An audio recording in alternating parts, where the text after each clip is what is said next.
ہم سے اللہ نہیں کہہ رہا بچے قربان کرو، ہم سے کہہ رہا ہے غلط جذبات قربان کرو.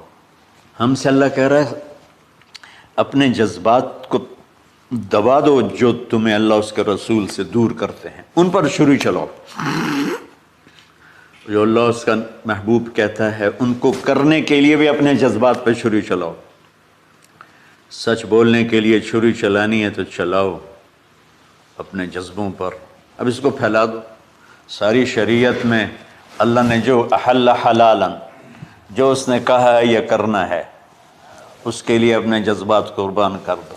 وحرم حراما، اور جو کہتا ہے نہیں کرنا اس کو چھوڑنے کے لیے اپنے جذبات قربان کر دو. تو یہ ہے قربانی کی اصل حقیقت. جانور دمبے ذبح کرنا تو اس کی ایک علامت ہے، اس کی ایک علامت ہے کہ ہم میرے نبی نے حج پر 63 اونٹ ذبح کی، اپنے ہاتھ سے ذبح کی. باقی 37 حضرت علی رضی اللہ تعالیٰ علیہ السلام نے ذبح کیے. تو بھائیو، قربانی کی اصل یہ ہے کہ ہم اللہ اس کے رسول پر اپنے جذبوں کو قربان کر رہے ہیں، اپنے جذبوں کو قربان کر رہے ہیں. مولانا ابوالکلام آزاد رحمۃ اللہ علیہ کا میں مضمون پڑھ رہا تھا اسی قربانی پر. تو انہوں نے فرمایا، انہوں نے لکھا، وہ خطابت اور قلم کے تو بادشاہ تھے، واقعی وہ ابوالکلام تھے. انہوں نے لکھا کہ اللہ نے چھری کے لیے چلنا طے کیا ہوا تھا. اللہ نے چھری کے لیے چلنا طے کیا ہوا تھا. جب اسماعیل کو لٹایا گیا تو اسماعیل کو کھینچ لیا، چھری کو روک دیا. جب میرے نبی کے والد کو حضرت عبد المطلب جب زمزم کا کنواں کھود رہے تھے تو باپ بیٹا تھے حارث اور عبد المطلب، تو تھک کر کے ایک دن کہنے لگے یا اللہ اگر تو مجھے 10 بیٹے دے گا نا تو میں ایک تیرے نام پہ قربان کروں گا. اللہ نے 15 دے دیے. جب وہ سارے جوان ہو گئے تو ان کو اکٹھا کیا، بچوں میں نے تو منت مانی تھی. تو انہوں نے کہا ابا جان آپ جس پہ ہاتھ رکھیں گے ہم تیار ہیں. کیا اطاعت ہے. عید الاضحیٰ کے دن بلیاں اچانک کہاں غائب ہو جاتی ہیں؟ بلی کی پیدائش کا عجیب و غریب راز. پیارے دوستو، عید الاضحیٰ کا دن آتے ہی ہر طرف قربانی کی تیاریوں کا شور سنائی دیتا ہے. گلیوں میں جانوروں کی گہما گہمی، بچوں کا خوشی سے ادھر ادھر دوڑنا اور گوشت کے پکوانوں کی خوشبو. لیکن ان سب کے بیچ ایک بات ہر سال خاموشی سے رونما ہوتی ہے، اور وہ ہے بلیوں کا اچانک سے غائب ہو جانا. بچپن میں ہم اکثر سنتے تھے کہ بلیاں ان دنوں حج پر چلی جاتی ہیں. یہ جملہ بظاہر معصوم لگتا ہے، لیکن یہی بات ہر سال ہمارے ذہن میں ایک نیا سوال چھوڑتی ہے کہ کیا واقعی بلیاں حج پر جاتی ہیں یا یہ کسی بڑے راز کا پردہ ہے؟ اور آخر وہ کون سی غیبی حکمت ہے جو ہر سال عید کے دنوں میں بلیوں کو ہم سے چھپا دیتی ہے؟ اور سب سے بڑھ کر بلی کی پیدائش سے جڑا وہ پراسرار راز کیا ہے جس کا ذکر نہ کتابوں میں ملتا ہے نہ کسی عام گفتگو میں ہوتا ہے؟ اگر آپ کو لگتا ہے کہ بلی ایک عام سی مخلوق ہے تو یقین جانیے آج کی ویڈیو آپ کے اس خیال کو ہمیشہ کے لیے بدل کر رکھ دے گی. چلیے ان پردہ نشین رازوں کو بے نقاب کرتے ہیں. یاد رہے ناظرین، بلیوں کی کچھ حرکات ایسی ہوتی ہیں جو انسانوں کی سمجھ سے بالا تر ہوتی ہیں، لیکن یہی حرکات انسان کو حیرت میں ڈال دیتی ہیں. دنیا کی تاریخ میں ایسے بھی واقعات ملتے ہیں جہاں بلی کو معمولی جانور نہیں بلکہ اہم اور مقدس مخلوق سمجھا گیا ہے. یہ صرف ایک بلی ہی تھی جس کے قتل پر قدیم روم اور قدیم مصر جیسی عظیم سلطنتوں کے درمیان جنگ کا آغاز ہوا. وقت گزرنے کے ساتھ بلی کے وجود سے بڑی حیران کن معلومات سامنے آتی گئیں. مثال کے طور پر ایک بلی کی زندگی کا پہلا سال انسان کے 15 سال کے برابر مانا جاتا ہے، جبکہ اس کا دوسرا سال 25 انسانی سالوں کے برابر ہوتا ہے. بلی ایک ایسا جانور ہے جو اپنے کانوں کو 180 ڈگری تک موڑنے کی صلاحیت رکھتی ہے. اس کی روزمرہ کی زندگی کا تقریباً 70% حصہ نیند میں گزرتا ہے، جبکہ 15% وقت وہ اپنے جسم کو صاف کرنے میں صرف کرتی ہے. اور سب سے حیران کن بات یہ ہے کہ بلی کے فضلے میں موجود خطرناک جراثیموں کے باوجود دنیا کے ایک مشہور ترین اور مہنگے کافی برانڈ میں یہی فضلہ استعمال کیا جاتا ہے.